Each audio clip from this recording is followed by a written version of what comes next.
Trade, narco terror links और miss information सहित नई उभरती पारंपरिक और गैर पारंपरिक चुनौतियों से बेहतर ढंग से निपटने के लिए राष्ट्रों और अंतर्राष्ट्रीय संगठनों की क्षमता को मजबूत बनाना बहुत आवश्यक है।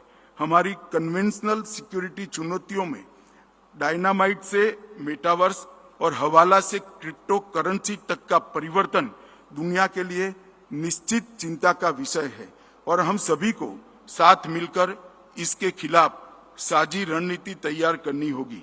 टेररिस्ट हिंसा को अंजाम देने के लिए, युवाओं को रेडिकलाइज करने के लिए तथा वित्त संसाधन जुटाने के लिए नए तरीके खोज रहे हैं। वर्चुअल एसेट्स के रूप में नई तरीकों का उपयोग आतंकवादियों द्वारा फाइनेंशियल ट्रांजैक्शन के लिए भी किया जा रहा है। टेररिस्ट अपनी पहचान छिपाने के लिए और रेडिकल मटेरियल को फैलाने के लिए डार्क नेट का भी उपयोग कर रहे हैं। हमें डार्क नेट पर चलने वाली इन गतिविधियों के पैटर्न को समझना होगा और उसके उपाय भी ढूंढने होंगे।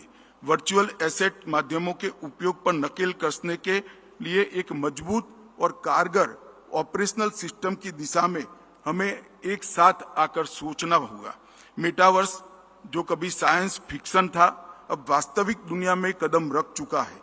मेटावर्स से आतंकवादी संगठनों के लिए मुख्य रूप से प्रचार, भर्ती, प्रशिक्षण, इसके नए अवसर पैदा हो सकते हैं।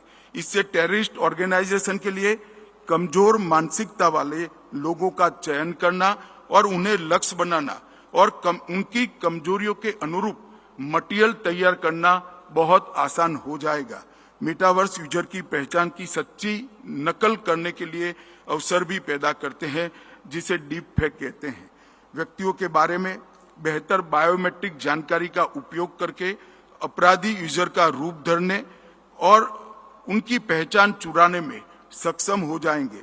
साइबर अपराधों द्वारा रैंसमवेयर हमलों और महत्वपूर्ण व्यक्तिगत डेटा की बिक्री, ऑनलाइन उत्पीड़न और बाल शोषण से लेकर फर्जी समाचार और टूल किट के साथ साथ मिस इन्फॉर्मेशन कैंपेन जैसी घटनाओं को अंजाम दिया जा रहा है।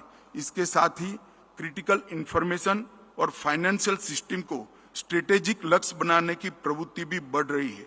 ऐसी गतिविधियां अंतर्राष्ट्रीय चिंता का विषय है, क्योंकि इनकी गतिविधियों का सीधा प्रभाव सुरक्षा, कानून व्यवस्था और अर्थव्यवस्था पर पड़ता है।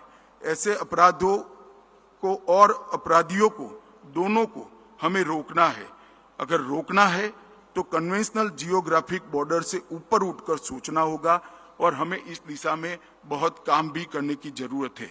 डिजिटल युग में टारगेट हमारे भौतिक संसाधन नहीं होते हैं, बल्कि हमारी ऑनलाइन